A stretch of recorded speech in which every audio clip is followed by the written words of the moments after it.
a todos y bienvenidos otra vez.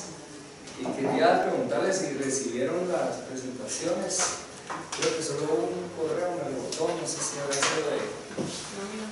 No llegaron. Bueno, si no, vemos cuál fue el problemita ahorita en el tardecito y se la reenvío. La segunda no sé si la pudieron abrir porque me salía de que estaban pidiendo como solicitud para poderla ver. Pero si tienen algún problema, si yo se las puedo pasar también por USB, sin ningún problema. Bueno, vamos a esperar ahí cuando venga el pasador de diapositivas, pero para mientras lo voy a hacer directamente de la computadora. Yo creo que hoy es la clase más importante, digamos, en el tema ya de análisis e interpretación de resultados.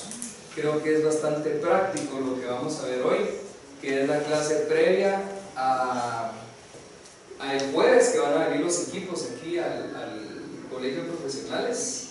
Creo que ahí en la parte de abajo nos van a dar un espacio. Vamos a tener el apoyo también de Cementos Progreso, que tienen de fotómetro de impacto el grande, el estándar, y va a venir también el deflectómetro de impacto liviano, el RSP, que es el perfilómetro, el georradar y el Newmeter, que también es para aeropuertos. Ese no vamos a poder hacer una demostración porque se hace a 95 kilómetros por hora, entonces no va a ser posible, pero el resto de equipos sí. ¿Salimos a Bolívar? ¿Perdón? ¿Salimos a Bolívar? Una pregunta, Sí, ¿verdad? pero ¿y a la misma hora va a ser el pesador? ¿Cómo sabes? ¿O hay luz allá abajo? Fíjate que ese es un tema que vamos a platicar aquí con Gerson. Tal vez nos consiguen algún lugar con luz, ¿verdad? Muy bien. Si se pudiera más temprano sería lo ideal, pero ahí sí que depende de cómo les quede mejor a todos, ¿verdad? Y también a Gerson habría que preguntarle si hay disponibilidad más temprano. Vamos, Entonces, hoy vamos a hablar ya un poquito más resumido de todo lo que vimos en las primeras dos clases de los tres equipos. El primero, el perfilómetro o el RSP para la medición del IDI e índice de servicio, PSI. Luego se tiene el georradar, medición de espesores y detección de anomalías. El deflectómetro de impacto, que eso es lo que nos vamos a enfocar bastante hoy, en qué parámetros se obtienen por medio del deflectómetro de impacto, que es el módulo de resiliencia de la subrasante, el módulo de pavimento y el número estructural actual.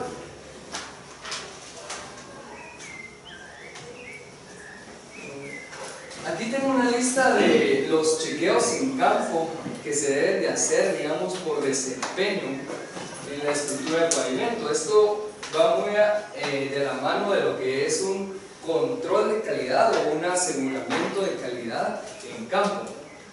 El chequeo de las deflexiones máximas en campo, que es un tema que vamos a abarcar mucho hoy, se ha hecho anteriormente con la viga Benkelman. Yo creo que todos tenemos como los parámetros definidos de exigencias de una viga Benkelman para ya sea una carpeta asfáltica, una base, una subbase o hasta una subrasante.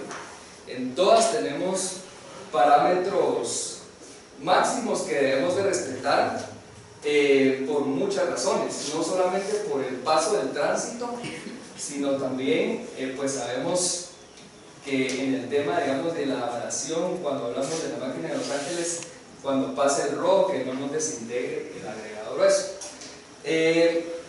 Luego viene el chequeo de densidades en campo, que se ha hecho normalmente con el método del cono de arena. Ahora hay otras metodologías, que como les mencionaba, está el densímetro nuclear, hay un densímetro sonar, y también otros sistemas que ya están en el primer mundo, pero el método del cono de arena pues ha funcionado también bastante bien. Luego se tiene el chequeo del módulo de resiliencia de la subrasante, que, como vimos en la clase pasada, es el parámetro más importante o más influyente, digamos, dentro de una ecuación de diseño. Ese valor es de suma importancia porque es el que más nos va a modificar el número estructural requerido de nuestro proyecto. Luego tenemos el chequeo del módulo de pavimento. Esto es sumamente importante porque ahora ya no solo se van a chequear las deflexiones máximas, sino se va a agregar un nuevo parámetro que ya es un parámetro mecanicista, y ya estaríamos hablando de que estamos viendo realmente la recuperación elástica de nuestras capas de pavimento. Y vamos a hacer el cálculo del módulo de pavimento. Ahí entre paréntesis pueden ver las siglas de cada uno de ellos. Y finalmente, bueno, no finalmente, vamos a hablar del penúltimo, que es el chequeo del número estructural efectivo, que ese parámetro sí es muy conocido, digamos, en el medio, y que por medio del módulo de pavimento vamos a calcular el número estructural efectivo. Es una ecuación bastante simple para pasar del módulo de pavimento al número estructural efectivo. Cuando le decimos efectivo es actual, el número estructural que se tiene, digamos, a nivel de su base, el número estructural que se tiene a nivel de base y a nivel de carpeta. Obviamente vamos a ir acumulando el número estructural conforme vayamos nosotros sobreponiendo las capas de la estructura. Por último, es sumamente importante también el chequeo del índice internacional de rugosidad, el INRI. Y aquí hay un factor importante, que el INRI no solamente se debe medir a nivel de carpeta asfáltica, sino también a nivel de subbase y a nivel de base. Se tiene estimado, eso sí es por experiencia, que por cada capa se absorbe un punto de INRI. Quiere decir que más o menos si nosotros colocamos, tenemos un INRI de 3.5 a nivel de base, vamos a tener un 2.5 ya final en la carpeta, Y de igual forma, si tenemos en la subbase un INRI de 4, 4.5, en la base va a reflejarse esa situación. Y aquí también es importante mencionar que cuando nosotros colocamos dos capas en la carpeta asfáltica, también obtenemos mejores INRIs que cuando solamente se coloca una capa. Es preferible colocar dos carpetas de 4 centímetros que una de 7, por ejemplo, ¿verdad?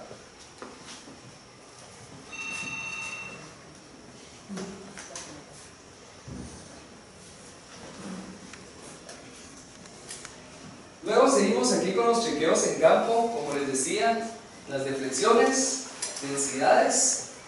Aquí creo que voy a hacer una corrección en el título, que esto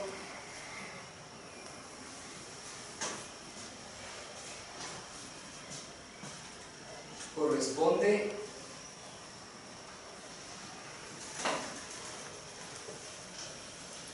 a chequeos en la subrasante.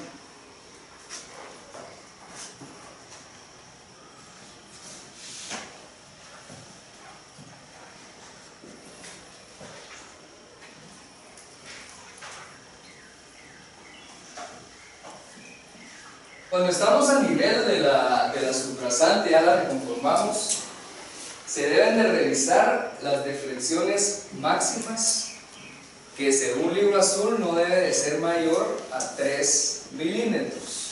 Eso estamos hablando de Beckerman. Luego se tiene el chequeo de densidades en campo, que ya hablamos que si es una subrasante muy arcillosa, no conviene compactarla arriba del 95%.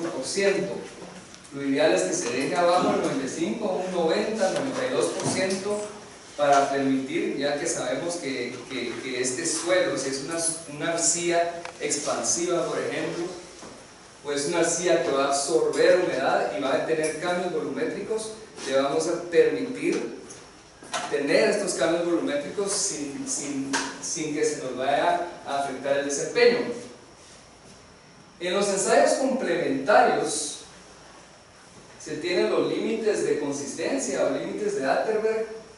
Normalmente en el libro azul se chequea el índice de plasticidad y el límite líquido.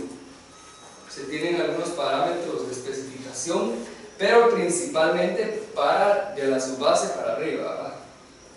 Granulometría, y luego a partir de los límites y de la granulometría vamos a tener una clasificación del material, ya sea por metodología AASHTO o por metodología unificada, que es más utilizada en geotecnia. El equivalente de arena, porcentaje de humedad en campo, compactación Proctor, valor soporte California CBR, y si se tuviera la oportunidad, o por lo menos se debe hacer una vez en el proyecto, definiendo el material, digamos el peorcito que se obtenga con los demás ensayos, poderle hacer un módulo de resiliencia en un ensayo triaxial. Eso sería al final de cuentas lo ideal, pero como se recuerdan, con el deflectómetro de impacto podemos tener nuestros módulos de resiliencia con el retroanálisis de los resultados.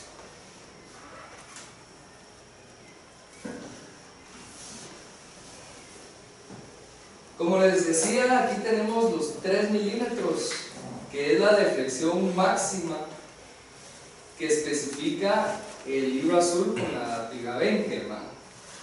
Esto es para temas de subrasante. Ahora, yo he visto en bastantes proyectos que la viga Benkelman muchas veces no hacen bien la medición, muchas veces ya saben cómo les van a dar los valores más bajos, afectando variables bien sencillas y que al final de cuentas les dan resultados que no son los correctos. Gracias, Jesús. Y eso solamente para cumplir lo que dice el libro azul, pero no es para nada conveniente.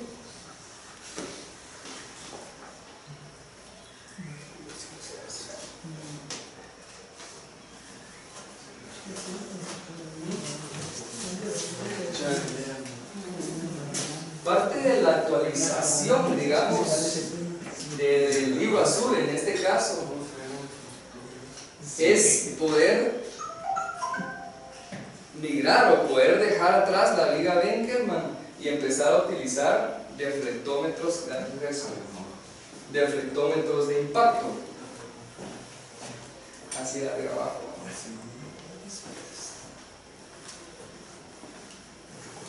Ahí está. Entonces, si pueden ver, a la par de los 3 milímetros ya se tiene, obviamente esto no es ninguna normativa porque pues esto ha sido unas correlaciones que nosotros hemos hecho por medio de diferentes artículos o de investigaciones que se han hecho en Sudamérica y Estados Unidos, una correlación de una deflexión Benkelman a una deflexión con el deflectómetro de impacto. Aquí hay algo muy importante que vamos a definir, que cada una de las capas, y eso lo habíamos hablado también en la primera clase, la vamos a evaluar con un esfuerzo diferente.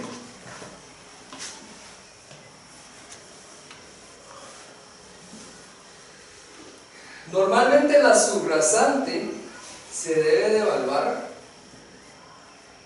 por las subrasantes que tenemos en Guatemala con una carga de 5.5 kilonewtons, que equivale a un esfuerzo de 78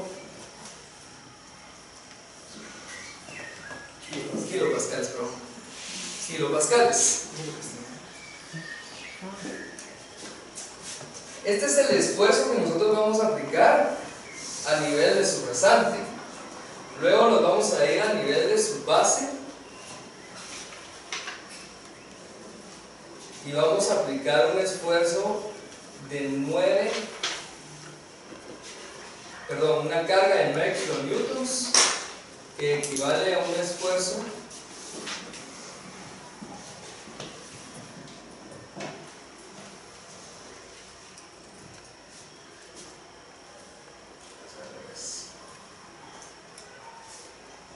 de 128 kilopascales. Luego mi capa de base la vamos a evaluar con 11 kilonewtons, que equivale a un esfuerzo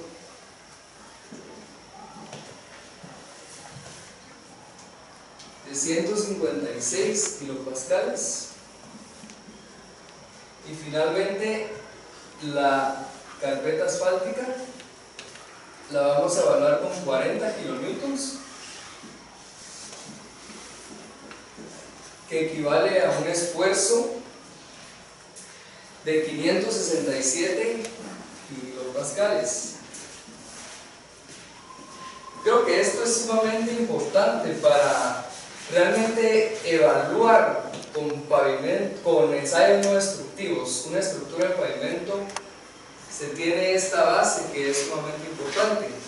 Y digamos, ¿cuál sería la teoría o por qué es que va disminuyendo nuestra carga o nuestro esfuerzo?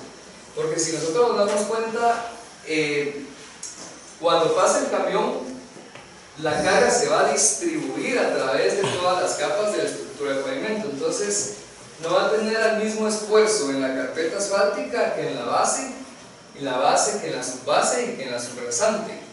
Lo que pretendemos es que el esfuerzo sea lo mínimo en la subrasante, que es el material que nosotros no estamos controlando, es el suelo natural al final de cuentas. Muchas veces hay mejoramientos de subrasante, se podría decir, que nos ayudan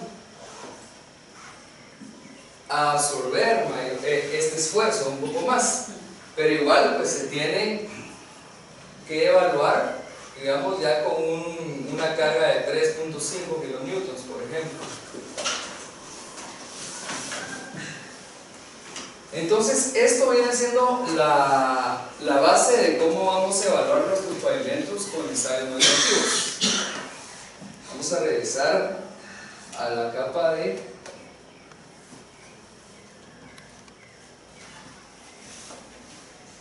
subrasante.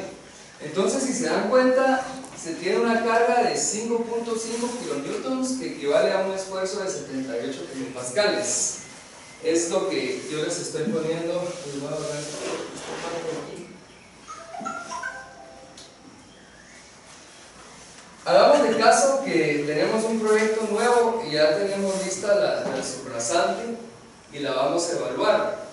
Se tiene que aplicar una carga de 5.5 kilonewtons. Recordemos que esto es, para que no se nos olvide, es una carga. Y a partir de esto vamos a recibir una respuesta. Vamos a recibir una respuesta de la subrasante, porque recordemos que estamos aplicando el esfuerzo aquí, que va a ser un módulo. Y ese módulo, al final de cuentas, va a ser nuestro módulo de resiliencia de subrasante. ¿Qué pasa si nosotros aplicaríamos una carga de 40 kilonewtons a nivel de subrasante, por ejemplo? Lo que vamos a estar evaluando probablemente llegue unos 5 o 6 metros abajo, ¿verdad? Entonces no termina siendo un módulo real de lo que tenemos que nosotros diseñar en nuestra estructura. Entonces, aquí nos va a dar un módulo normalmente entre 40 y 60 megapascales, que equivale entre 5000 y 7000 PSI.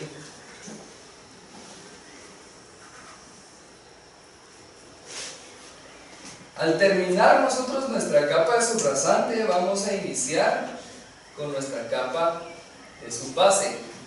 Y como recordemos, la capa de subbase la vamos a analizar con un esfuerzo en la superficie.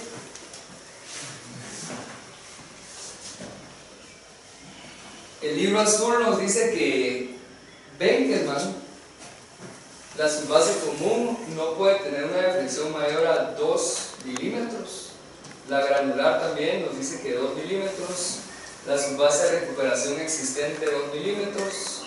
Y la única que baja un poquito es la de subbase estabilizada, 1.8 milímetros. Como pueden ver, estas tablas son muy importantes porque tenemos a la par la deflexión equivalente con un deflectómetro de impacto. Un deflectómetro de impacto lo podemos hacer cada medición en 1 minuto y podemos hacer varias mediciones y poder tener una idea estadística de cómo está nuestro tramo. La viga Benkelman, primero hay que conseguir un camión que esté en condiciones para poder hacer esa deflexión. Con la viga Benkelman solamente obtenemos deflexión y no módulo. Con el deflectómetro de impacto obtenemos la deflexión y el módulo de acumulado.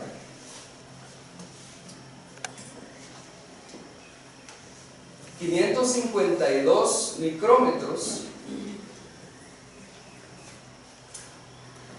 es la deflexión máxima que se tiene a nivel de subbase con un deflectómetro de impacto. Esto evaluándolo con una carga de 9 kilonewtons y un esfuerzo de 128 kilopascales. Si se dan cuenta, aquí podemos ver la carga y el esfuerzo y la deflexión. La deflexión aquí se está dando en micrómetros y la del libro azul, que sería la Benkelman, en milímetros.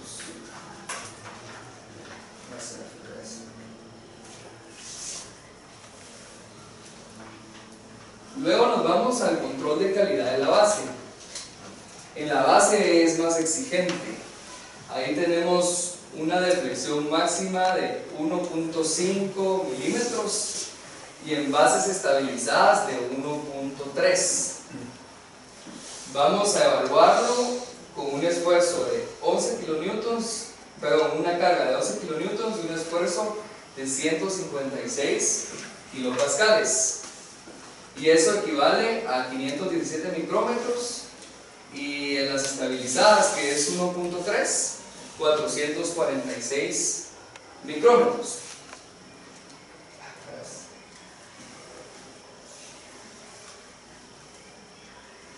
En la carpeta asfáltica, las deflexiones máximas que se ponen en el libro azul están en función del tránsito que va a recibir nuestra estructura de pavimento. Si se dan cuenta, la mayoría de los proyectos que se están diseñando hoy en día están menores a 5 millones de ejes equivalentes o menores a 10 millones de ejes equivalentes. Ya si tenemos de 30 millones o 50 millones de ejes equivalentes, estamos hablando de carreteras centroamericanas o carreteras principales.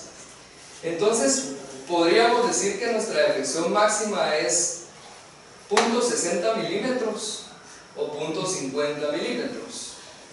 En la deflexión del LWD, que es el deflectómetro liviano, tenemos 40 kilonewtons, un esfuerzo de 567 kilopascales, y estas son las deflexiones máximas que en campo se deben de chequear.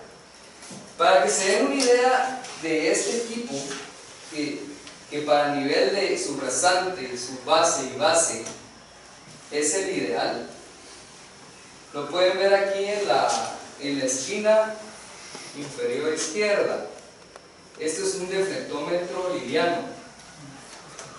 La carga máxima que se puede aplicar con este equipo son llega hasta 14 o 15 kilonewtons. Por lo tanto, se pueden evaluar bases estabilizadas Carpetas cuando son espesores no mayores a 6 o a 7 centímetros, a veces sí las logra deformar. Y si no, pues debemos de ir al grande, ¿verdad? Que el grande pues ya llega más o menos a 240 kilonewtons, pero eso ya nos cambiamos a pavimento rígido, ¿verdad? Ya es para evaluar pavimentos rígidos.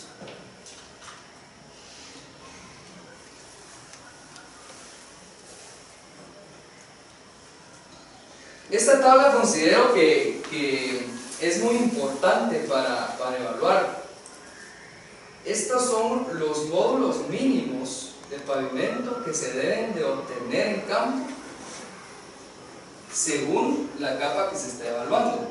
Aquí a la par les puse la carga que se utiliza en cada una de las capas y el valor mínimo de módulo que se debe de obtener. Por ejemplo, en nivel de subrasante se debe de obtener un valor mínimo de 40 megapascales. Eso equivale a 5800 PSI. Quiere decir que si nuestra subrasante está por debajo de los 40 megapascales, es muy probable que tengamos que hacer un mejoramiento de subrasante, una estabilización o utilizar algunas otras opciones para reducir deflexiones como geotextiles. Se puede estabilizar una subbase y se puede estabilizar la base. Entonces es sumamente importante. Digamos, en el tema de la subbase granular, 65 megapascales es el módulo mínimo. Luego de la subbase ya con grava, 80 megapascales es el mínimo. De la subbase estabilizada ya se pide 100 megapascales. Y de las bases pues ya se tienen otros parámetros. Carpeta asfáltica, 680 megapascales y 800 para una carpeta asfáltica modificada. Vamos a trabajar, por ejemplo, si se tuviera una subbase de un módulo de 65 megapascales, que equivale a 9428 PSI.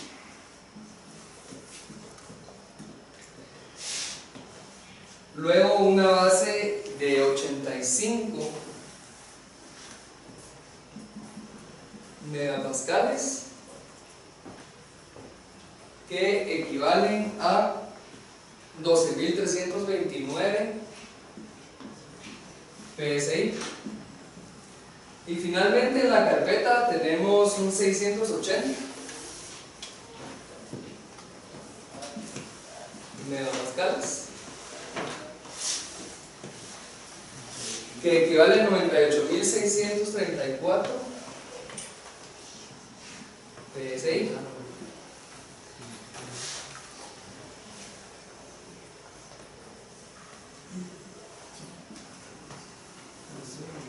Si pueden ver aquí arriba en la parte superior se tiene la ecuación del número estructural, y es una ecuación bastante sencilla, que es 0.0045 por el espesor en pulgadas que se lleva en el pavimento por el módulo de pavimento a la raíz cúbica. Quiere decir, obviamente la subrasante no es pavimento, entonces no lo aplicamos.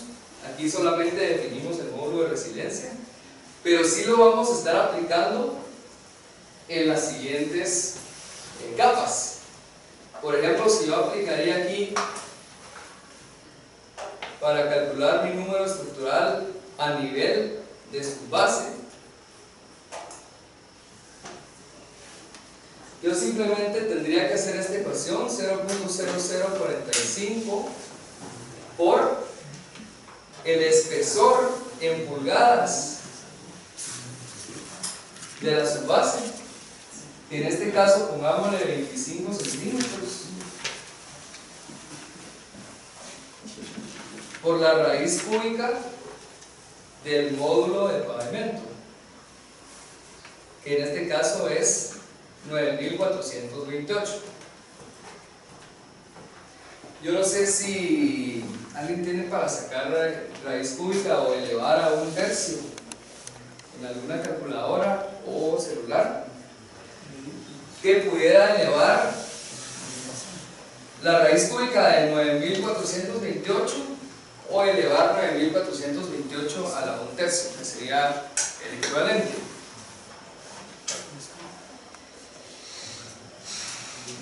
El D en este caso sería 25 centímetros dividido 2.54 para pasar a pulgadas. Y luego lo multiplicamos por 0.00045. Y con eso vamos a tener nosotros nuestro número estructural a nivel de base, de su base. ¿Sí? Es doble cero, ¿no? Punto 0.045. Perdón, doble cero. Punto 0.45.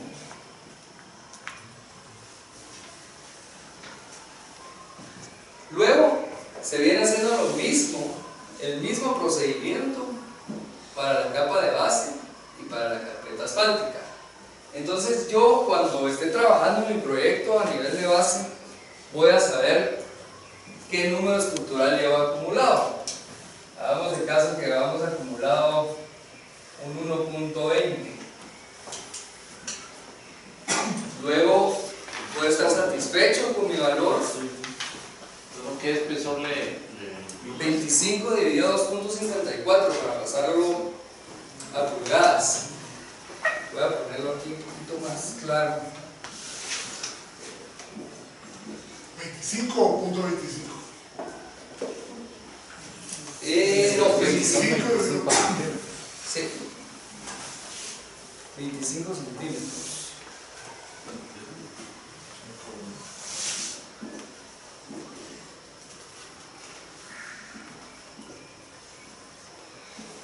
Y por la raíz cúbica de 0.93. Ese es el número estructural que yo tengo en las bases.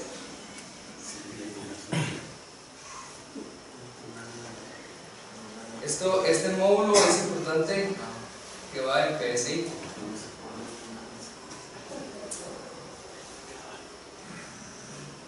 Obviamente, si yo en el campo tengo un módulo en la subbase de 50, pues mi número estructural a nivel de base va a ser menor. Entonces así es como yo voy junto con mi diseño comprobando que vaya a tener lo esperado con un aseguramiento de calidad o un control de calidad. Luego, si nos fuéramos a la base,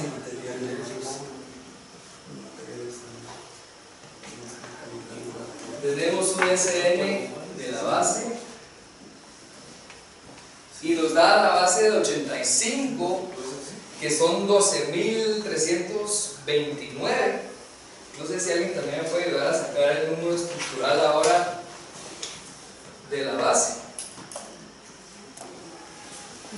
que es el mismo procedimiento. El mismo espesor, ¿no? 20 centímetros. Eso es bueno, preguntan 25, 20 centímetros. Mira, eso ya es sobre las capas que ya están trabajadas. Sí. Y si no hay conforme el diseño. Si no hay que compensarlo, pero es más fácil compensar a nivel de base o subbase que en carpeta, más económico, más fácil. O sea, aumentar el espesor. O sea, y si es mucho, si se va a tener que estabilizar o agregar un material de apoyo.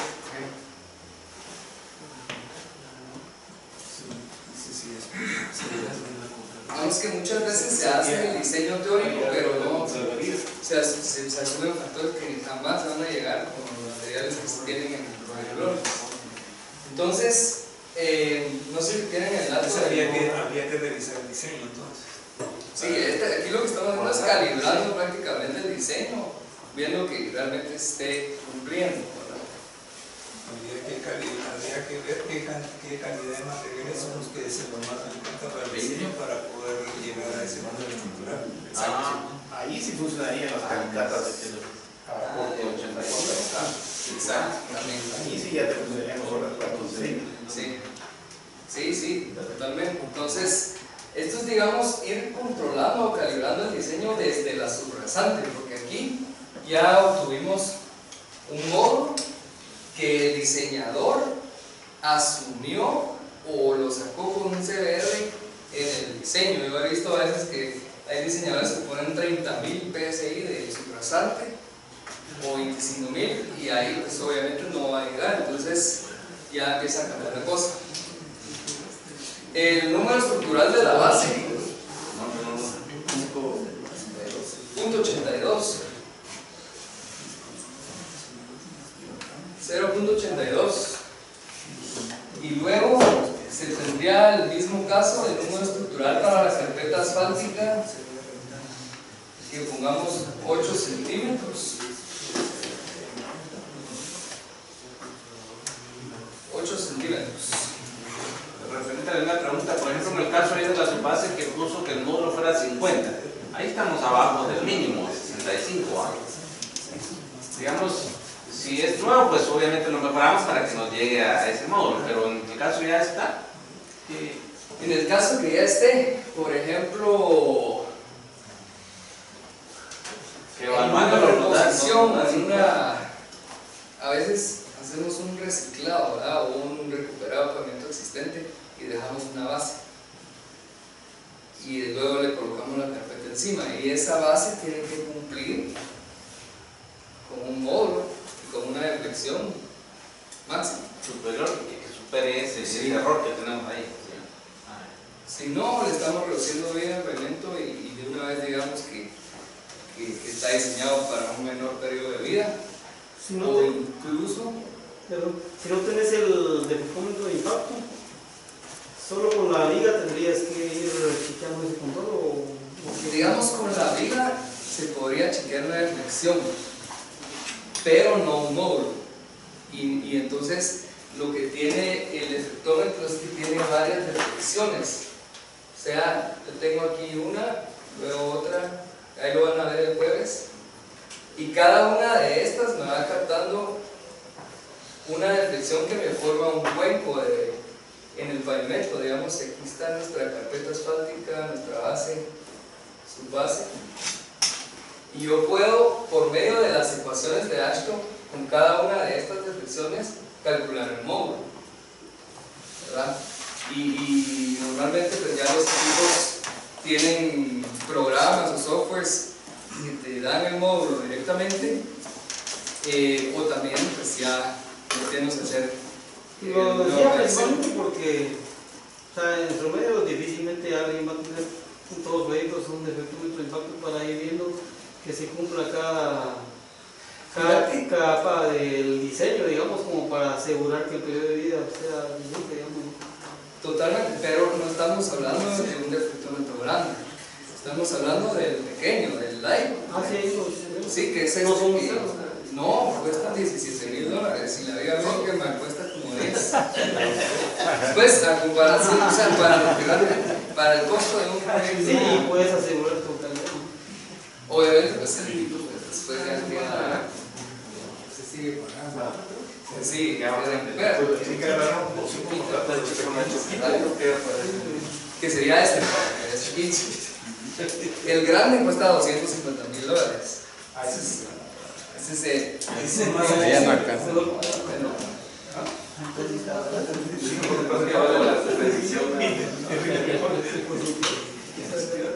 Mira, en todo caso sería la viga Benjamin como un método alternativo para determinar si la subrasante está más o menos. Sí, digamos, eso es lo que se ha venido usando, Es lo tradicional. lo que se ha venido haciendo con la viga Benjamin. Lo que pasa es que muchas veces la viga Benjamin no es utilizada correctamente. El defectómetro es mucho más amigable y se pueden ver puntos en cualquier momento, ahí lo van a ver. Y no es lo mismo una deflexión a un módulo. Por ejemplo, si yo tengo un mayor espesor de un material malo, me va a dar menor espesor, menor reflexión, pero no quiere decir que tenga un módulo adecuado, ¿verdad? Si tú tienes el equipo, mejor es escalar. Sí, también, digamos en ese caso sería, pero aquí estamos hablando del tiempo, ¿verdad?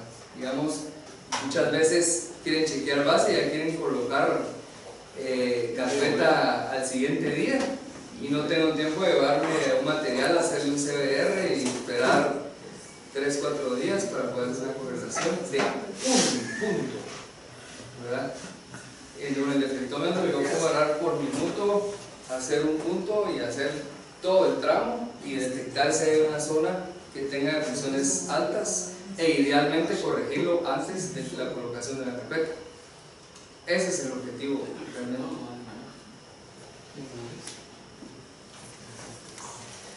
Entonces no sé si alguien hizo el número estructural de la carpeta asfáltica, que aquí iría 98.634 PSI.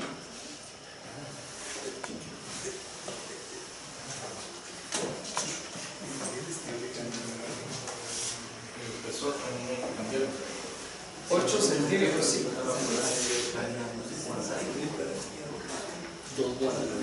Sería aquí repaso básico 8 centímetros.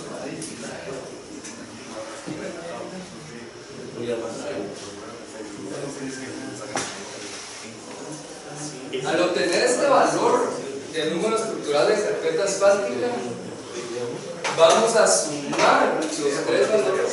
Punto 65. Entonces no sé si puedes hacer el punto 65 más punto 82 más punto 93, ¿no? Sí, 2.4. SN total es 2.4.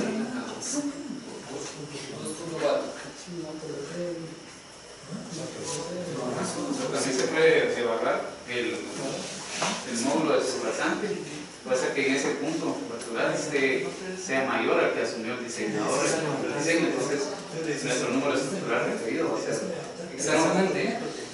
Digamos, estos tres números estructurales, que es base y carpeta, es el número aportado por nuestra estructura. Luego está el número estructural requerido, que fue el que vimos la clase pasada, que está en función de este valor, que es el módulo de resiliencia desplazante, de el tránsito, que es el ESAL, y de la confiabilidad.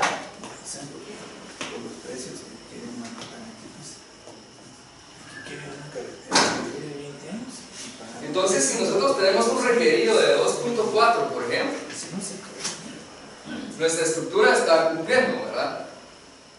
Si tenemos un requerido de 3.1, 3.5, quiere decir que nuestra estructura se quedó corta. Recordemos que este número estructural requerido está en función de un periodo de vida también. Entonces, si esto estaba proyectado para 10 años,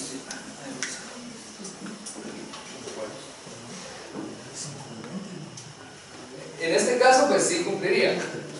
Si nosotros tuviéramos aquí un 3.5, el número estructural requerido, y tenemos al final de nuestra estructura un 2.54, estamos entregando una estructura que nos va a durar 6-5 años.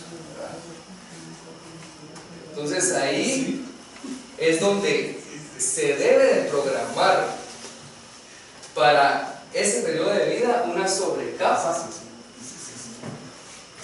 o en el momento de la ejecución, que eso es muy raro, pues ya colocarle el espesor que debe ser. ¿Cuál es el objetivo principal aquí? Reducir costos, porque no es lo mismo que yo al final pues trabaje sin ningún chequeo y llegue a mi carpeta asfáltica y me dé un 2.54 y el número estructural requerido era de 3.5, ya no puedo hacer nada, a menos que sea colocar una sobrecapa de concreto asfáltico. Ahora, si yo me voy dando cuenta a nivel de base que no le voy a llegar, porque hay un punto también donde uno sabe de que no le va a llegar al número estructural que requiere, entonces yo puedo intervenir o hacer algo para entregarlo al periodo de vida que me está pidiendo. Estabilizar la base, material de aporte, aumentar el espesor y luego ya hacer la colocación de carpeta asfáltica. De todos modos, si de todos modos se quieren colocar los 8 centímetros, uno va a tener aquí la advertencia de que no se va a llegar al número estructural a nivel de base que se pretende como número estructural total. Entonces, básicamente, esto funciona, esto es el ciclo, digamos, de control de calidad con ensayos no destructivos. Aquí entra también un factor muy importante, y pienso yo que eso es también de aprovechar que sea una metodología estadística. Y ahora voy a borrar esto porque si no me va a caber. Rodrigo, Sí. una pregunta. Si digamos uno pudiera jugar con cualquiera de las capas todavía, ¿hay algún criterio sobre qué capa es más barata, digamos, como para mejorar, subir el número estructural? Sí, digamos, el nivel de su base, yo pienso que si se agregan 10 centímetros más no se gana mucho el número estructural, porque normalmente es un material, a menos que ponga un material muy bueno, a una base triturada y casi nunca. A nivel de base sí se gana bastante, ¿verdad? Entonces, por ejemplo, el material de base es mucho mejor material, y si le subimos 5 centímetros más, sí realmente hay un cambio significativo. No digamos en carpeta, ¿verdad? Si le subimos 2 centímetros más, nos influye. Y el número no lo podemos mejorar si aplicamos en 2 capas la carpeta. Si se mantiene el espesor, no se mejora. Lo que se mejora es el IRI. El IRI nada más. Entonces, lo que les mencionaba. Hay una correlación entre el efecto con el efecto con la dirección. Sí, hay una correlación. Porque, por ejemplo, para que sea más aplicable en nuestro país, como aquí aplicas ese, y Sí. pasarlo a ver si te está cumpliendo. Por ejemplo, esas son las tablas que tengo aquí en la presentación. Por ejemplo, en la subbase se tiene que una deflexión, en libro azul especifica que una deflexión máxima de 2 milímetros con liga 20. Haciendo la correlación, es una deflexión máxima de 552 micrómetros en el deflectómetro, ¿verdad? Solo que la deflexión, lo puedo pasar a milímetros también, ¿verdad? Pero digamos, la correlación contempla diferentes esfuerzos. Entonces, aquí se tiene la tabla donde ya, por ejemplo, si yo uso una Benkelman y me da o me da 2 milímetros exactos, yo sé que mis deflexiones van a estar en 592. Entonces, incluso se puede complementar, ¿verdad? Y ahí por eso te existe el proceso para obtener la carga. Sí. Entonces, digamos, la carga sí se especifica directamente según lo que estamos evaluando. 5.5 kilonewtons, que es un esfuerzo de 78 kilopascales, se aplica para sus rasantes, para sus bases 9 kilonewtons, para bases 11 y para carpetas 40 kilonewtons. Eso está definido. Digamos, según la experiencia que hemos tenido, eso es como se deben estar evaluando. Entiendo que la correlación entre Benkelman y el impacto es en deflexión central. Nunca vas a poder hacer correlación de Benkelman hacia módulo. oír. Fíjate que yo he visto algunas tesis de Benkelman haciendo retroanálisis con Benkelman, pero habría que tomar una reflexión primero, después otra y después otra. Entonces, luego reducir esfuerzos y es más complicado, ¿verdad? Pero no te sabría decir cómo se hace, no me interesó investigarlo porque es un método que no es tan eficiente, ¿verdad? Entonces, pero sí hay tesis que hablan de retroanálisis de Benkelman. Sin embargo, las nuevas normativas ya no usan Benkelman, ¿verdad? Entonces, ¿para qué seguir con una metodología que al final ya según AASHTO, ASTM y todo es obsoleta? Entonces, no, lo que les quería mencionar antes de ir a tomar un cafecito es que en el momento que tengamos nosotros, por ejemplo, una base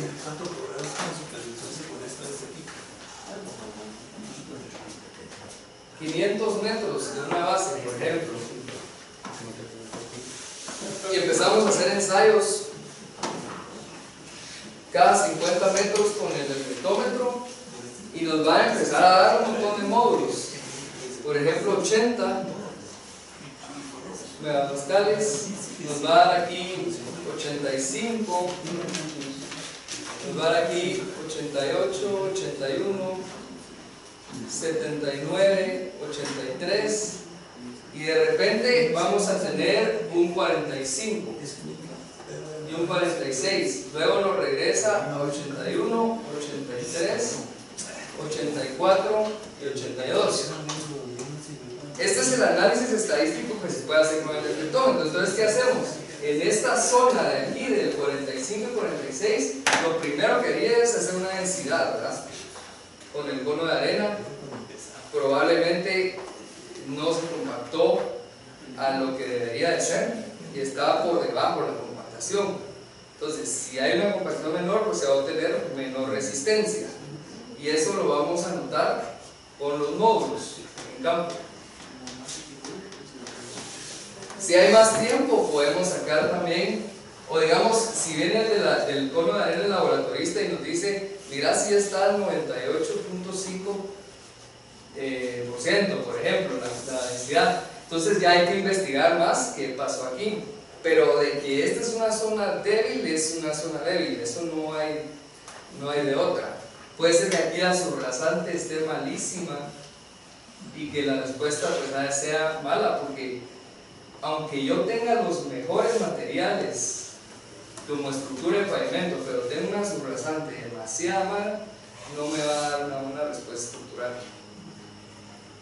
O sea, eso no es, eso sí, definitivamente. Entonces, no solo es llevar los materiales a campo, sino ver realmente que esté sobre un cimiento que sea adecuado. Entonces, esta es como la parte estadística que hay que tomarle ventaja y hacer los ensayos convencionales de laboratorio en las zonas donde está bajo el módulo. Entonces, vamos a seguir platicando un poco más en la segunda parte y así tomamos un cafecito ahorita. De pavimentos nuevos, digamos, o cuando se lleva un control de calidad de una ejecución de un pavimento nuevo. Ahorita vamos a ver con un ejemplo real la parte de lo que más se estaba haciendo, que es evaluación y diseño de ahora le han dicho reposición o reconstrucción de un pavimento existente.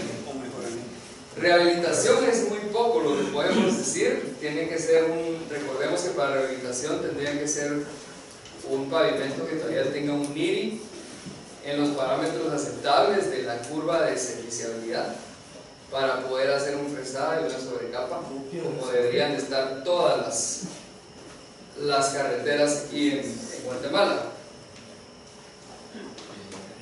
Lo primero que se debe de definir aquí es la ubicación del proyecto. Esta parte no sé si se la voy a poder transmitir porque pues quise poner un ejemplo real, un ejemplo real que vimos de un proyecto especial, en donde lo primero que podemos ver es que la topografía del proyecto pues es una vía sinuosa, y ahí es donde vamos a empezar a ver también lo del IRI característico, que era lo que hablábamos con el link la primera clase. Hay una clasificación aquí que es un poco, se podría decir, no numérica, de cómo podemos nosotros darle una calificación a un valor de IRI. Sin embargo, ya definimos también una tabla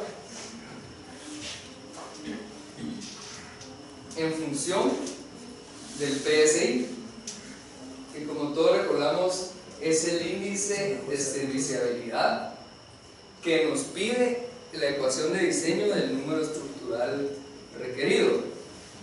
Recordemos que el número estructural requerido, tal vez yo lo puse ahorita, le había puesto subrasante, que es el módulo de subrasante, que es el MR, el tránsito, que es el ESAN, la confiabilidad, y me faltó uno, que es la serviciabilidad. Y es aquí donde entra nuestro IRI.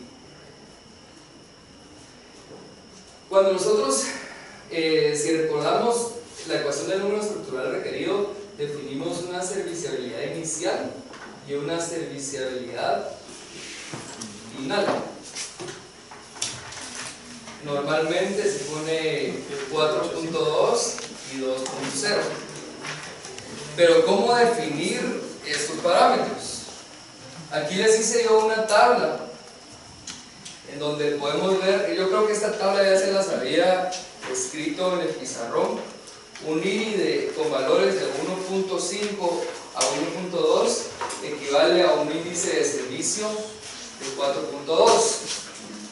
Si se dan cuenta, el tipo de vía que aplica a estos valores tan exigentes son las autopistas o las vías principales, se podrían decir las centroamericanas de aquí de Guatemala. Obviamente, pues no todas las centroamericanas, yo diría que muy pocas cumplen con esos valores de IRI. En la segunda fila se tiene los valores en los que encajan la mayoría de proyectos, que estaríamos hablando de un IRI entre 2.3 y 2.9. Adoptamos un índice de serviciabilidad, perdón que no se los puse aquí, solo les puse PSI, pero es índice de serviciabilidad de 4.0. Esto aplica para vías secundarias, rutas nacionales, rutas departamentales.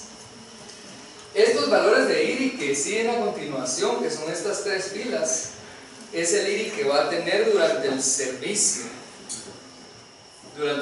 Entonces, esto viene nos damos cuenta que el IRI pues va subiendo durante la vida útil del pavimento hasta llegar a los finales.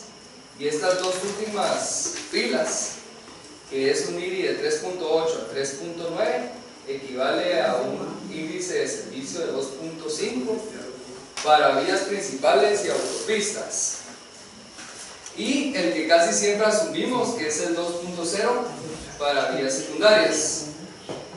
Entonces, lo que estamos haciendo, por ejemplo, nosotros al definir que tenemos un índice de servicio, si quieren, para no perdernos, pongámoslo así: PSI inicial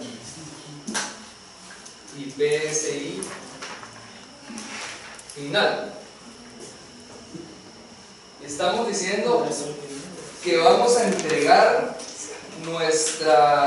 a nivel de carpeta, un IRI entre 2.3 y 2.9 para poder realmente asumir en el diseño del 4.0. Y vamos a terminar con un IRI de 3.9 a 4.0, que significa este 2. Recordemos que si nosotros ya tenemos IRIs mayores a 4, ya nuestro servicio comienza a bajar y ahí es donde ocurren las fallas, las primeras patologías, agrietamientos, abollamientos, fatigas del pavimento. Se debe de programar una sobrecapa justo antes de llegar al servicio final.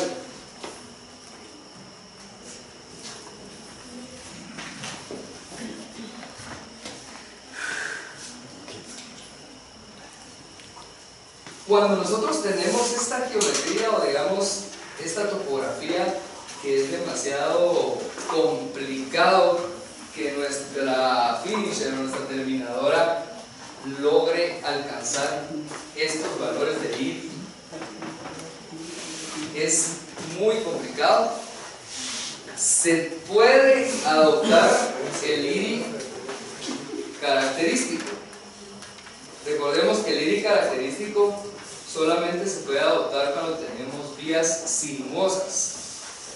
Cuando tenemos vías en tangente y que no se tienen muchas curvas, utilizamos el IRI promedio normal. Pero eso debe ser definido según la geometría del tramo en las bases o previo a la ejecución. Realmente es cuando los gringos de Estados Unidos asumen estos valores de IRI, también es porque no tienen como nosotros estas topografías o no tienen esta geometría que se tiene que llevar a cabo. Y en Sudamérica se utiliza mucho por las condiciones similares el IRI característico. Y el IRI característico está definido por el valor del IRI promedio más 1.645 por la desviación estándar. Recordemos que el IRI promedio o el valor de IRI no lo damos como un valor, sino es un conjunto de valores que se definen como una sección homogénea.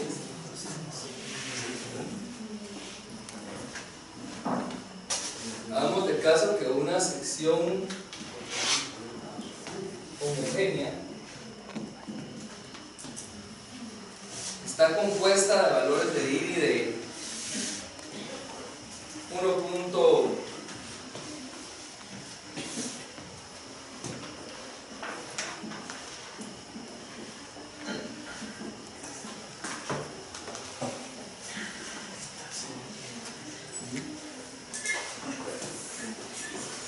De aquí vamos a sacar nosotros nuestro valor IRI promedio.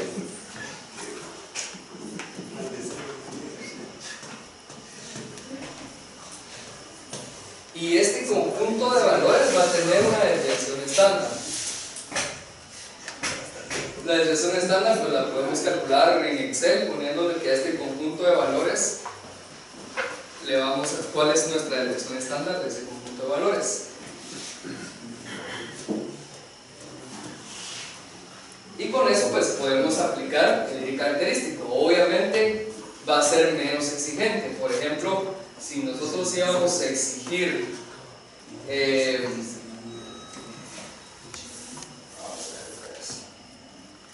si en nuestro proyecto íbamos a exigir un PSI de 4.0, si es una vía sinuosa, nosotros no podemos exigir estos valores porque no se van a alcanzar. Entonces aplicamos la ecuación del IRI característico, pero eso debe definirse antes si se va a aceptar un IRI promedio o un IRI característico. Las secciones homogéneas. Normalmente, esto no es una regla, pero no se hacen. Sí. Cuando hablamos de sinuosa, ¿algún parámetro para definir? Es un poco complicado, ¿verdad? Es un poco complicado, es más como esa definición habría que tener algún parámetro, obviamente. Porque, digamos, si estamos hablando de que hay que definir incluso por qué vía vamos a tomar el diseño, Sí, ¿en base a qué? digamos, al final de cuentas, si se está haciendo con la finisher una correcta colocación, todo el equipo está debe ser, y eso es por pura experiencia en otros tramos de que no se logra alcanzar el IGS. Pero a partir de cuándo consideramos que hacemos, porque la palabra queda bien en la definición, pero hay que entender qué es sinuosa para no puedo usar puede ser promedio o voy a usar el límite característico. O sea, pues porque de eso depende todo el dato realmente. Yo creo que podría ser por medio de la velocidad del diseño, ¿verdad? Porque eso influye muchísimo en la frecuencia en que van a pasar los vehículos, también en la agresividad del tránsito. Pero no existe en algún lugar quien nos puede, o sea, habría que, voy a investigarlo, digamos ya hay normativas un poquito, ya tienen que ser en el... Sí, puede ser que para nosotros sea elevada porque, digamos, Sí. no esté pensada en Guatemala, pues, sino que de una manera más internacional. O puede ser que sea un poco baja para los de Guatemala, porque lo que tenemos en todo el altiplano, obviamente es sinuosidad, me imagino yo, por lo que estamos hablando, que no hay un parámetro en este momento. Sí, y por eso la mayoría de estudios no vienen de Estados Unidos o de Europa, sino de Sudamérica, ¿verdad? Perú, Colombia, todos esos lugares que han tenido casos similares y que dicen hay que calibrar lo que los gringos están proponiendo como parámetros de aceptación a nuestras condiciones, a nuestra realidad. De ahí viene, pero el lírica estadístico ha sido un debate enorme para ese tema. Sí, yo lo veo y digo, sinuosidad. ¿Qué? Y por ejemplo, ese es un parámetro bien importante para incluir en la actualización del libro azul también. En función de una base estadística de todos los IRIS que se han venido alcanzando en diferentes regiones del país, poder definir las propias ecuaciones de aceptación con un, digamos, respaldo de desempeño durante el tiempo de los Eso sería hacerlo con un respaldo científico, digamos. Sí, totalmente. Ajá, y también práctico, como, bueno, esta vía le pasaron tantos de violentos y sigue en buenas condiciones, sigue dando buen servicio. Pero sí, por ejemplo, en la actualización que ahora existe el libro azul, habría que eliminar la parte de la costa, ponerle de escuintla para adelante, toda esa franja sería no sinuoso entonces, y la parte de arriba, toda la parte de arriba sinuosa, cada zona, y la parte de aquí del norte hacia el oriente es parte sinuosa, parte no sinuosa, ponerle Izabal o un Tenén plano, muy plano.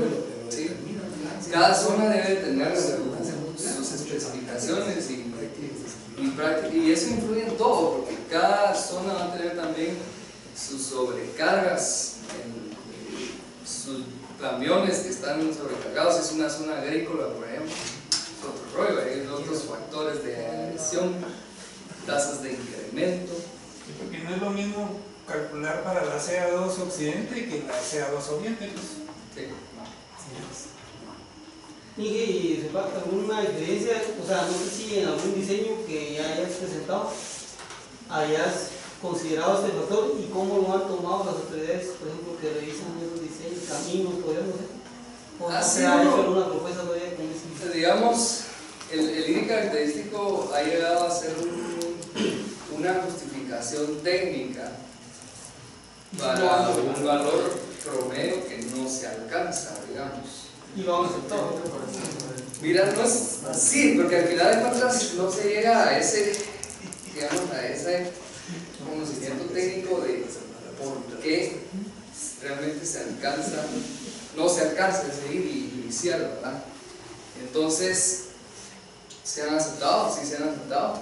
Sin embargo, hay que ver el desempeño del tramo, ¿verdad? quiera que no, si tiene una rugosidad más alta, va a tener menor vida. O se podría diseñar con esa rugosidad. Obviamente va a dar menores. más espesores, ¿verdad? O sea, estaríamos hablando que las vías sinuosas serían más costosas que las que no, por muchas cosas.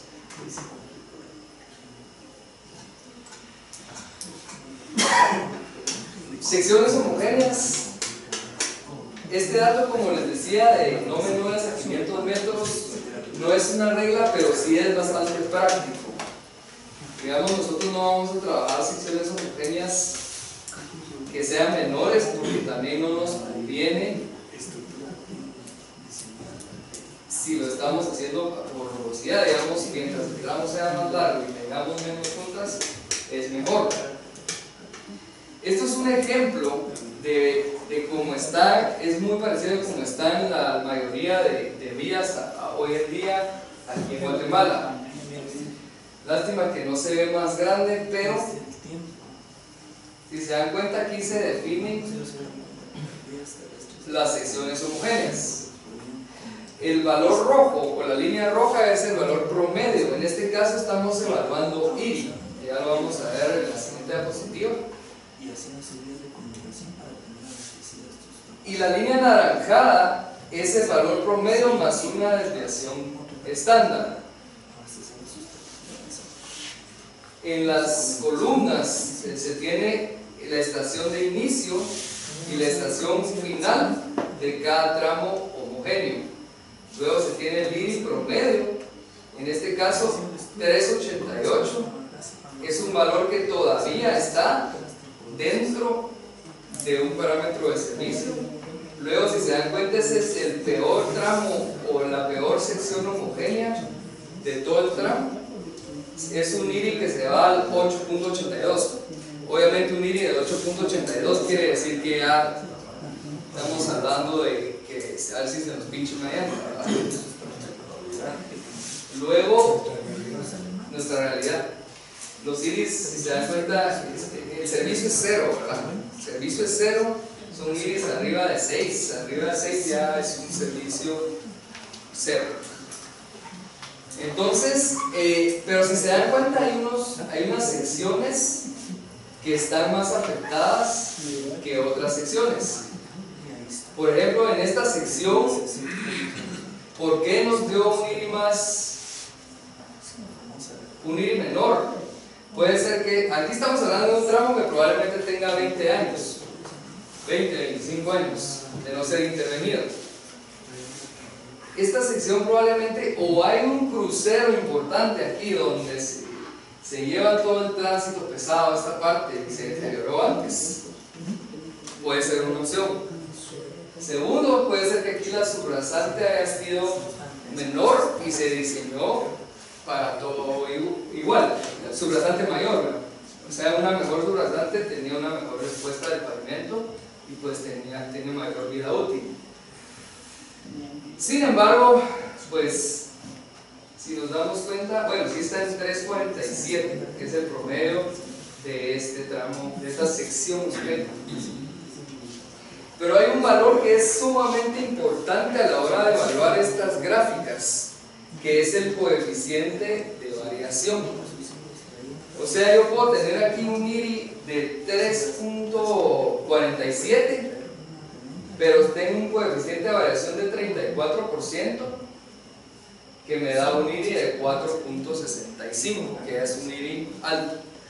Entonces, no mayores, los coeficientes de variación no deben de ser mayores a 30% en la evaluación. Obviamente aquí era imposible por el estado del tramo poder tener coeficientes de variación menores al 30%, porque ya todo influye. Entonces, pues si se dan cuenta, se tienen coeficientes de 34, 41, 35, 34, 34 y 37. Quiere decir que nosotros el IRI que deberíamos estar evaluando en cada tramo es el IRI promedio más desviación estándar. que si se dan cuenta, aquí es 3.88 promedio y este es 5.17. Así que vamos a tener puntos muy altos y puntos muy bajos. Al final de cuentas, no nos sirve trabajar con una sección heterogénea. Y aquí, aunque decimos secciones homogéneas, realmente todas son heterogéneas, pero tratamos de ver cuáles son las más parecidas en sus datos de IBI. Rodrigo, perdón, en caso particular, ¿qué recomendarías tú en un tramo así? Aquí lo primero que se me viene a la mente es que este es el primer valor que se debe de ver en una evaluación de un pavimento existente. Aquí es la reconstrucción. Ya no hay módulo, ya no hay recuperación elástica en la carpeta. Está fallada, ya no tiene recuperación elástica, no sirve para nada, ¿verdad? Entonces, digamos, obviamente uno puede llegar al tramo y decir esto está hecho lata y es una reconstrucción, pero un valor técnico para justificarlo, el IBI, ¿verdad? Obviamente pasar el IBI ahí, como les digo, da cosa con el equipo, ¿verdad? Que se vaya a hacer pedazos, entonces lo hacemos a 25 kilómetros por hora. Un buen seguro. Entonces, sin embargo, hay casos donde se tiene una sección homogénea. Hagamos de caso, agarremos esta sección que es de 3.47 de IBI promedio y bajémosle el coeficiente de variación. Si tuviera, por ejemplo, un 20 o un 15%, nuestro IBI promedio más desviación estándar sería como un 3.90, más o menos, 3.80. Quiere decir que este todavía está en condición de rehabilitación, se puede salvar. Y estamos hablando de un tramo de 266.700 al 271, son 5 kilómetros, ¿verdad? Que si se va con la misma receta de reconstruirlo todo, pues no era esa la receta que se le debería de dar a esa sección en específico. Entonces ahí es donde se va haciendo una optimización estructural. ¿Podría sucedernos en algún caso que el IBI promedio fuera, digamos, más cercano a hacer y todavía tener capacidad de servicio, pero que la desviación sea alta? O sea, que tenga puntos que dentro de esa misma área homogénea sean muy heterogéneos y provoquen que brinque la desviación. Es este caso. Por ejemplo, aquí se tienen estos picos, ¿verdad? O este caso, digamos. Pero más cercana, digamos, porque ahí ya estamos casi en 4 realmente. Sí. O sea, digamos, más cercana al 2.5 o al 3. Y que se y que hay, si nos dan casos así. Normalmente sí, pero son muy puntuales, que se puede dar una reparación. Por ejemplo, si es una zona donde se hizo una mala compactación o que la mezcla llegó a una temperatura y entonces al final de cuentas no llegó la resistencia, se llegó al resto del tramo. Entonces son muy puntuales y se pueden reparar, ¿verdad? Entonces cuando ya son muy pero digamos, en esos casos sacamos ya como una área heterogénea esos picos donde se marcó el pico y se trabaja lo demás. Es como un diseño. En esos casos se recomienda hacer eso cuando es de muy puntual. Sí, definitivamente. Puede hacer un vaciado como debe ser y todo, y luego la sobrecapa.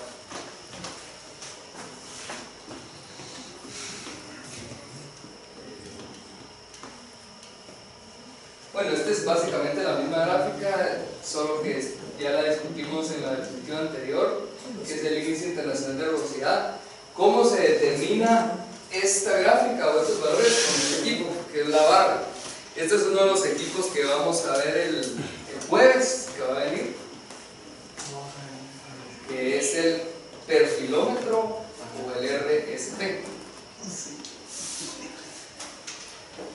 Luego, ya cuando terminamos con el tema del RSP, que es el perfilómetro, y ya tenemos nuestro valor de I, ya sabemos que entramos en reconstrucción Vamos a evaluar los espesores del pavimento con el georradar, que es el otro equipo que vamos a ver el jueves. El georradar, si se pueden dar cuenta, nos da cada 10 centímetros, nos va tirando más o menos el espesor que tenemos de carpeta, la base y la subbase. Todo lo que viene aquí abajo ya es un rasante. En este caso también se definen los valores de espesores. Estaba entre 4 y 5 centímetros este tramo, ¿verdad? Era una carpeta con un espesor bajo. La base era estabilizada y tenía entre 15 y 16 centímetros, y en la estación 265 se iba a 20 a 23 centímetros de espesor. Si se dan cuenta, esa tendencia se puede ver en el georradar en esta parte. Y luego la subbase, que tenía de 30 a 40, y en la estación también 265 más o menos, se iba a 50 centímetros de espesor. ¿Qué tiempo de servicio tenía ya esa? Esta es la misma.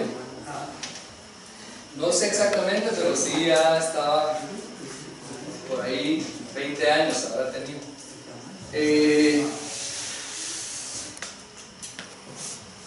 Aquí hay dos factores importantes a determinar. Por ejemplo, yo voy a hacer unas calicatas para complementar mi estudio de georradar.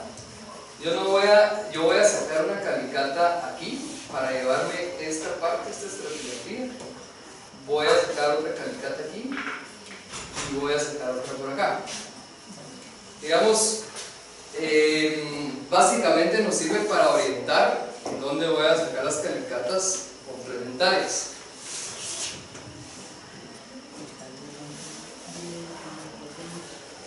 Luego nos vamos al deflectómetro de impacto. Entonces ya tenemos IRI y tenemos espesores. Otra cosa importante aquí de los espesores es que si nosotros queremos hacer un reciclado o una recuperación del pavimento existente, nosotros podemos ver acá si no vamos a tocar su rasante. Entonces podemos definir la profundidad de recuperación que podemos hacer. Por ejemplo, aquí si hacemos una recuperación de 20 centímetros, sabemos que vamos a agarrar carpeta y base. Si hacemos una recuperación de 25, ya agarramos material de base. Y este no es el caso, pero hay ocasiones donde la subrasante está casi que aquí arriba, o en algunos puntos está a la profundidad de la recuperación, y es para evitar llegar al momento donde viene la recicladora y se va a encontrar con un material que no nos sirve para la base.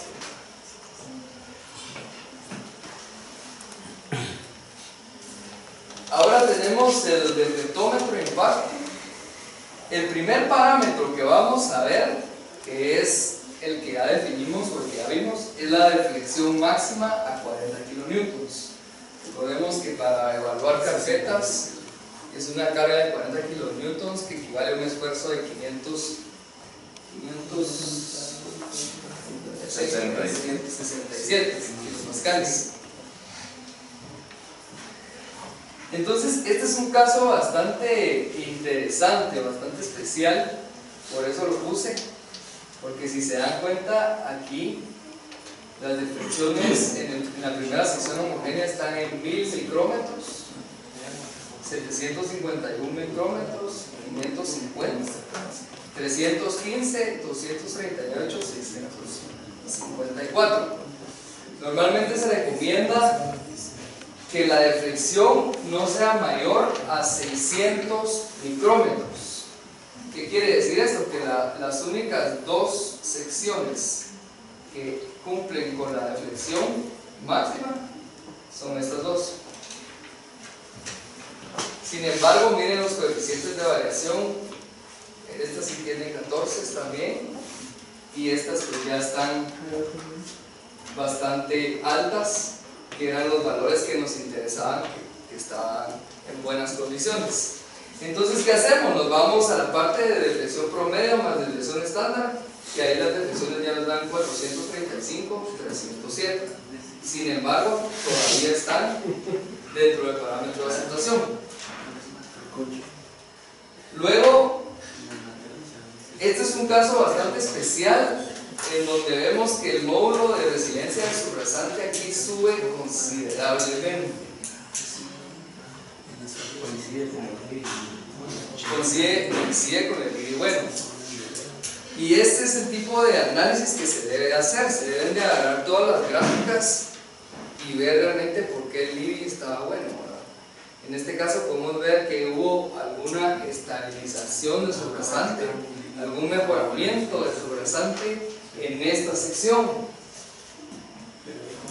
Si se dan cuenta, se está alcanzando un módulo de subrasante en la mayoría de 5.600 y en esta sección de 30.000 PSI.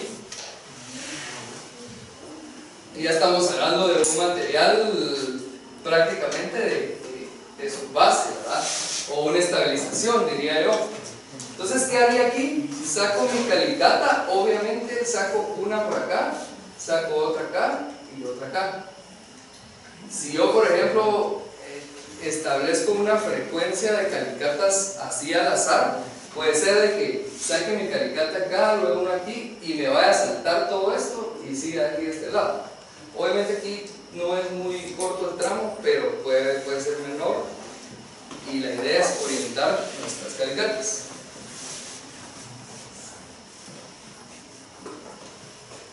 Y este es otro proyecto que es una subrasante un poquito más normal, digamos, o una gráfica que se vea más a menudo, es más común. Se tiene aquí secciones homogéneas en donde podemos definir 4.990 de módulo de subrasante, 4.496 y 5.889 en la última sección. Ahí tenemos tres secciones con diferente subrasante. Luego, el módulo de pavimento. Recuérdense que este módulo de pavimento es el que me va a servir para conocer el número estructural que tiene valga la redundancia, la estructura actualmente.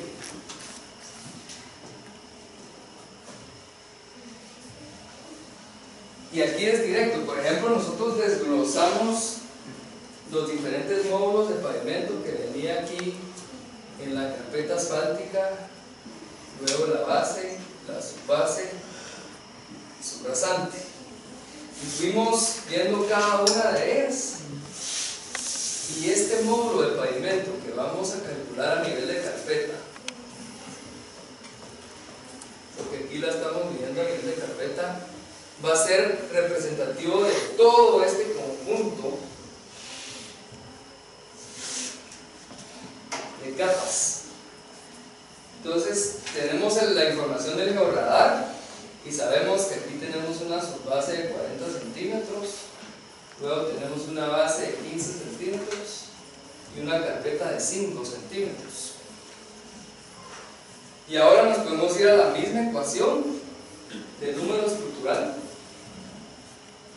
que es 0.0045 por el espesor total del pavimento en pulgadas por la raíz cúbica de el módulo de pavimento. Entonces, en función de esta gráfica o de estos valores, vamos a dar este valor, por ejemplo, de 26.000, vamos a dar, sí, 26.698. 26.698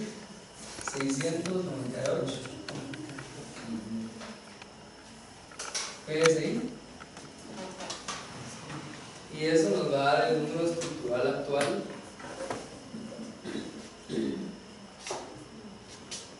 de ese tramo. En este caso es un 2.51.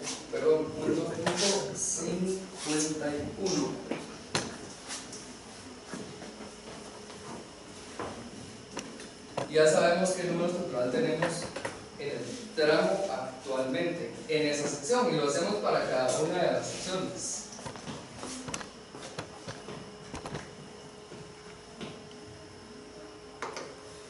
Por ejemplo, si nosotros venimos a chequear el requerido, obviamente hacemos un nuevo estudio del tránsito, porque ya va a ser diferentes condiciones. El módulo de subrasante lo obtuvimos en las gráficas anteriores. La confiabilidad es la que queramos asumir ahora nuevamente. Pongamos el 80 de confiabilidad. ¿Qué más nos falta? Nos falta el IRI. Vamos a dejarle un servicio de 4.0 de PSI, que equivale a un IRI de PSI inicial 4.0, que equivale a un IRI inicial de 2.3 a 2.8. Recordemos que el IRI va en metros por kilómetro. Entonces nos sale que nuestro número estructural requerido nos da 3.70. Quiere decir que el número estructural actual lo podemos aprovechar. Tenemos 2.51 y ya solo nos toca diseñar una sobrecapa. Ese es en caso de rehabilitaciones, ¿verdad? En reconstrucciones no es así. Ya calculamos una sobrecapa que nos cumpla con el número estructural requerido.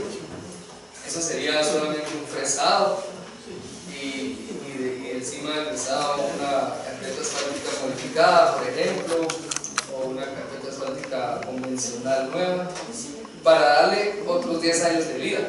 Eso funciona en rehabilitaciones. En reconstrucción hay que adaptar nuevamente, que viene el tema de lo que se ha venido haciendo, que es la recuperación del pavimento existente, que normalmente abarca la carpeta asfáltica y la base. Obviamente aquí se vuelve un poquito más complicado, porque nuestro número estructural de 2.51 lo teníamos a nivel de carpeta. Obviamente de nada nos sirve un número estructural de 2.51, o sea, sí nos sirve, pero recordemos que no podemos poner una sobrecapa porque el IRI no lo permite. Si el IRI permite poner la sobrecapa, no hay ningún problema.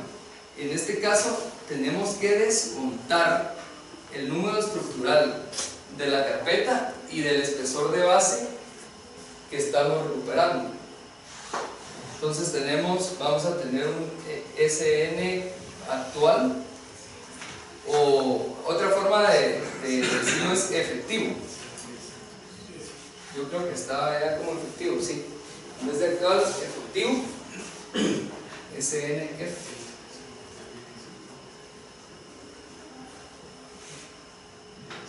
Después del recuperado ya no va a ser el 2.51, sino va a ser probablemente un 1.50, que va a ser lo que va a estar aportando parte de la base y la subbase. Encima de eso tengo yo una base nueva que es formada por la recuperación del pavimento existente, que me va a aportar un número estructural nuevo. Digamos, a esto le voy a sumar yo un número estructural de la base recuperada, y luego le voy a sumar un número estructural de mi carpeta nueva.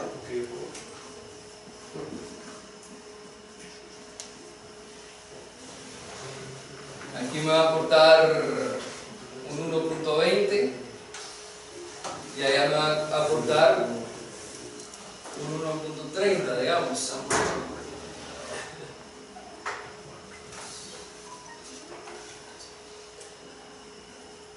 Y me va a dar un SN total de 4, con un IRI completamente nuevo, ¿verdad? Con un IRI que va a estar en 2.3 metros por kilómetro, que está cumpliendo con el 3.70 que es el requerido, ¿verdad? Ese es el procedimiento que se ha venido haciendo para la reposición o reconstrucción de los tramos. Obviamente ya es otro procedimiento, y lo ideal es poder aprovechar completo este número estructural efectivo para poder diseñar una sobrecapa. Sin embargo, es algo que podemos iniciar con estos nuevos pavimentos que se están formando.